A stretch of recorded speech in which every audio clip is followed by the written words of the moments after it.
자기주도 학습 3단계에서 진단, 전략, 실천으로 크게 3단계로 나누어 볼 수 있는데 여기 각각 미디어를 적극적으로 활용할 수가 있어요. 그래서 진단하는 데는 자기 성찰, 그리고 전략은 메타인지를 활용해서 큰 그림을 보는 것, 그리고 내가 실제로 추진해서 실천하는 것. 그래서 미디어를 바탕으로 내가 관찰하고 대리 경험을 쌓고, 그리고 목표를 세우고 큰 그림을 그리고, 그리고 내 할 일 목록, 투두리스트를 바탕으로 해서 실천하는 것. 이 자기주도 학습 3단계에 맞게 주체적으로 내 미디어를 활용할 수가 있습니다. 요즘은 평생학습 시대라고 해서 이제 대학교 졸업하고 직장생활 하면서도 꾸준히 배우는 자기주도 학습하는 문화가 이제 잘 준비되어 있어요. 여러분들도 학교 외에서도 이런 온라인 강의를 통해서 계속 공부할 수 있고, 또 평생학습센터나 도서관에서 하는 다양한 문화 프로그램으로 교양 쌓고 계속 공부할 수가 있어요. 그리고 여러분에게 익숙한 이런 유튜브도 오락 외에 다양한 학습에 관련된 내용도 검색해서 자기주도 학습에 적극적으로, 주체적으로 활용할 수가 있습니다. 그 여러 가지 방법 중에 알고리즘을 이용하는 것 있어요. 알고리즘은 우리의 맞춤형 추천 시스템인데 이걸 내가 의도적으로 나에게 맞게 이용하는 거예요. 그래서 여러분이 검색하고 좋아요 누르는 것, 그런 것들이 바탕으로 여러분에게 관련된 것들이 추천이 돼요. 그래서 여러분이 추천받고 싶은 것, 그런 것들을 바탕으로 의도적으로 검색하고 좋아요를 걸러서 누르는 겁니다. 그러면 이 알고리즘은 이 사람은 이런 걸 좋아하는구나 라고 해서 여러분이 선택한 그런 키워드에 맞는 자료들을 계속 추천을 이제 해줘요. 또 여러분의 계정을 여러 개 만들어서, 부계정 만들기라고 하죠. 여러 개 만들어서 각 계정마다 하나의 키워드, 주제를 갖고 그것을 의도적으로 내 알고리즘 형성해 놓으면 그걸 내가 좀 더 편하게 잡지처럼 매 순간 나에게 편하게 어떤 키워드, 어떤 피드들이 오면서 자연적으로 나에게 의도적으로 의미 있는 정보들을 얻을 수가 있습니다. 그래서 예를 들어 말씀을 드리면 지금 이제 빨간 원에 보시면 제가 북맨주 제 계정인데, 저 계정으로 제가 유튜브에 들어가면 맞춤 동영상, 추천 동영상에 이런 영화 리뷰나 이런 교육법 이런 것들이 많이 떠요. 제가 저 계정으로 가서는 그런 자료들을 많이 검색을 합니다. 그런 자료들을 많이 검색하고 구독을 하고 좋아요를 누르면 이 알고리즘 내에서는 저는 바로 이 사람이 좋아할 것 같은 것들을, 최신 자료들이나 인기 많은 자료들을 저에게 추천을 해줘요. 저는 이런 자료들을 조금 더 편하게, 수월하게 자료들을 만나볼 수가 있습니다. 제가 다른 계정으로 또 하나 만든 계정인데요. 저 계정은 제가 일하거나 회사에서 좀 더 음악을 듣거나 그럴 때 많이 활용을 해요. 그럴 때는 이제 저 계정으로 들어가서 음악을 많이 검색하고 하다 보면 제가 공부하거나 책 읽거나 일할 때 들을 수 있는 음악들이 추천이 자동으로 돼요. 그러면 제가 부담 없이 편하게 그런 것들을 듣고 바로 저희 알고리즘으로 이제 설계를 할 수 있는 거죠. 그래서 다양한 SNS 계정도 마찬가지고 내가 책 리뷰만 올리고, 내가 영화 리뷰만 올리고, 내 일상만 올리고, 이거 계정을 나누면 거기에 맞는 알고리즘이 형성이 돼서 여러분이 자동적으로 좀 더 의미 있는 것들을 받을 수 있어요. 그래서 많은 추천 알고리즘이 나의 정체성을 훼손한다. 그래서 일부러 그거를 이제 다양하게 파악이 되지 않게 누르는 사람도 있는데, 내 계정마다 그걸 역으로 잘 이용하면 좋은 정보를 편하게, 수시로, 쉽게, 빠르게 받을 수도 있습니다. 네. 다음은 이제 해시태그를 이용하는 건데요. 해시태그 자체가 어떤 키워드, 주제에 맞는 그 해시태그에 공통된 것들을 쉽게 볼 수 있는 거죠. 그래서 여러분이 관심 있는 키워드가 있다면 그 관련된 과목을 수강을 하거나 관련된 논문을 쓰거나 과제를 해야 되거나 그랬을 때 내가 검색하는데 좋은 이제 기능을 하는 거예요. 그래서 이 해시태그 자체를 내가 그때그때 눌러서 관련된 자료를 찾아볼 수도 있지만, 해시태그 자체를 팔로우 할 수도 있어요.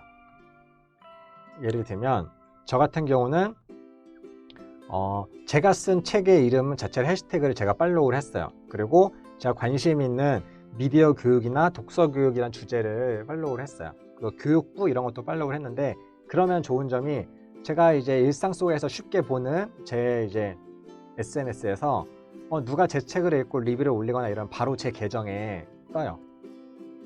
그리고 이제 미디어 교육이나 독서 교육도 다양한 사람들이 현재 어떤 식으로 교육을 하고 있는지 그런 것들에 대해서 가만히 있어도 피드가 날라와서 파악을 할 수가 있습니다.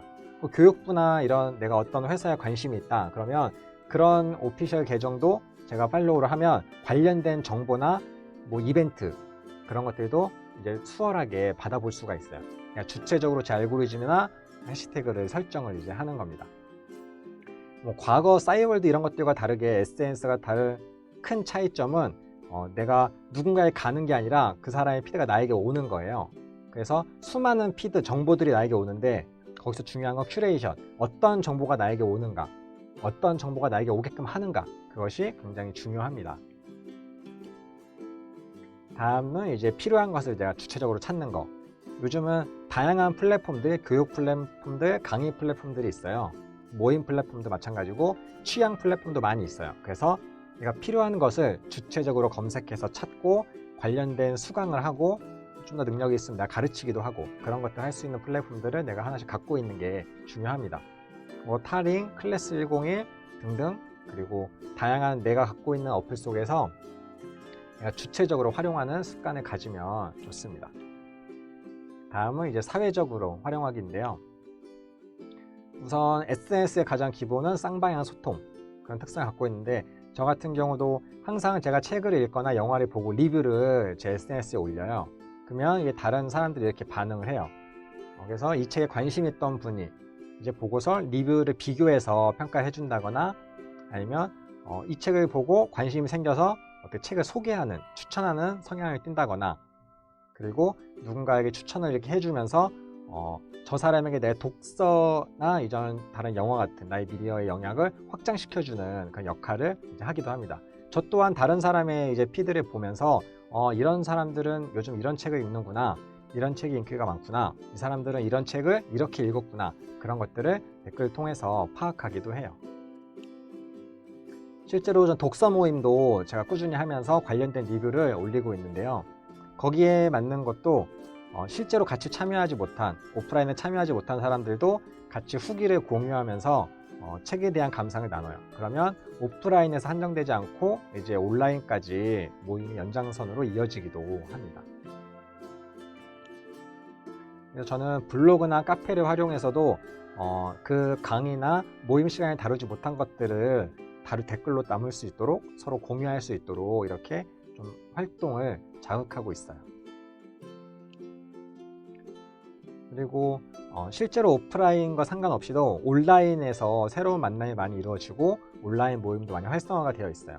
그래서 온라인 모임, 오픈 채팅부터 해서 여러 가지를 굉장히 시간적, 공간적인 거리를 자유롭게 이용하면서 그런 제약에서 벗어나서 다양한 온라인 모임들이 만들어지고 있고, 최근 이제 사회적 거리 두기 활동을 통해서 많은 모임이나 강의들이 이루어지지 않고 있는데 그것들이 다양한 온라인 형태로 많이 형성이 되고도 있습니다. 그래서 사회적으로 다양한 미디어들을 활용해서 내가 의도하는, 내가 만나고 싶은 사람, 만나고 싶은 주제에 관련된 사람들을 찾아서 이제 만날 수가 있어요. 그리고 이제 오프라인과도 이어져서 많은 플랫폼들이 온라인과 오프라인 이어서 하는, 저도 소모임을 독서 모임으로 처음 시작을 했었고 오프라인 이제 이어서 같이 이제 오랫동안 하고 있고요. 이런 온오프믹스 같은 모임 문화 플랫폼 등도 온라인에서 모집을 하고 오프라인으로 이어지는 그런 연계성을 같이 이어지고 있어요. 그래서 이런 걸 통해서 나의 영역, 나의 사회적인 영역이 굉장히 확장되는 계기가 되기도 합니다. 그래서 실제 저도 이제 독서 모임을 이제 오래 하면서 온라인에서 계속 후기를 보고 이제 댓글을 달고 이런 사람들이 큰맘 먹고 이제 오프라인으로 오고, 그래서 온라인과 오프라인이 연계돼서 독서 모임을 오랫동안 진행하고 있어요. 그것 자체가 굉장히 큰 접근성을 향상시켜주고 있습니다. 그리고 실제로 우리가 직접적으로 연락하기 힘든 경우도 많잖아요. 그래서 전 DM으로 제 책을 읽은 독자나 강의 들은 사람들에게 이런 메시지를 받기도 해요. 메시지를 받고 이 사람의 과제나 이 사람이 좀 더 공부하고 싶은 내용에 대한 도움을 바로바로 즉각적으로 주기도 하고요. 그 연락이 되어서 이제 학생들 과제하는데 실제 만나서 도움을 주기도 했습니다. 그래서 이런 미디어가 사회적으로 어떻게 활용을 주체적으로 할 수 있는지에 따라서 중요한 역할이 되기도 합니다. 그리고 여러 사람이 이제 서로 토론하고 서로 만들어가는 의견 속에서 집단지성이 생기기도 해요. 그래서 미디어를 통해서 내 관심 분야, 내가 어마어마한 전문가가 아니더라도 그 지식과 정보를 직접적으로 공유하고 오픈할 수 있는 플랫폼들이 많이 생기고 있어요. 그래서 여기서는 플라이북이라는 어플인데 내가 책을 추천받고 싶은 사연을 올리면 많은 사람들이 그냥 편하게 추천을 이제 하는 이제 그런 사이트예요. 이런 식으로 뭐 지식인도 마찬가지고 내가 어마어마한 전문가가 아니더라도 나의 지식을 나누고 또 다른 사람이 수정해주고 그런 과정을 통해서 집단지성을 형성할 수도 있습니다. 실제로 제가 프랑스 작가의 이제 북토크를 갔었어요. 그래서 정말 재밌게 읽은 소설로서 이제 북토크에 참여를 하고 사인도 받았습니다. 근데 사인을 필기체로 받아서 무슨 의미인지 모르겠는 거예요. 너무 궁금한데. 근데 사실 제가 딱히 이제 불어를 이제 아는 사람 지인에도 없고, 그래서 제가 SNS에 간단한 후기와 함께 이 사인의 의미를 좀 알려달라 이런 걸 간단히 남겼었는데, 지나가던 프랑스 능력자 분께서 이렇게 이제 해석을 해주셨어요. 그래서 이거 자체가 집단적인 이제 지성의 힘이다. 사회적으로 이제 이렇게 서로서로 정보를 공유하고 능력을 나눌 수 있구나. 이거를 느꼈던 순간이기도 합니다. 네, 그리고 다음은 이제 트렌드 익히기. SNS의 가장 이제 특징 중에 하나가 즉각적인 빠른, 그게 순간적인 이슈와 그 사회적인 트렌드에 민감하게 반응하는 건데요. 저도 이제 제가 수시로 이제 서점과 영화 관련된 내용을 이제 보긴 하지만 놓치기 쉬운 트렌드들이 많은데, 이런 몇몇의 이제 공식 매체를 팔로우하고 그런데 영향력 있는 인플루언서들을 제가 팔로우를 하면 관련된 내용들을 좀 쉽게 제가 습관적으로 하는 SNS 속에서 정보를 얻을 수가 있고 트렌드를 파악할 수가 있습니다. 그래서 뭐 트렌드 코리아 같은 제가 책을 많이 보기도 하지만 이런 SNS를 통해서 사람들의 반응과 요즘 트렌드를 이해하는 데 도움이 많이 돼요.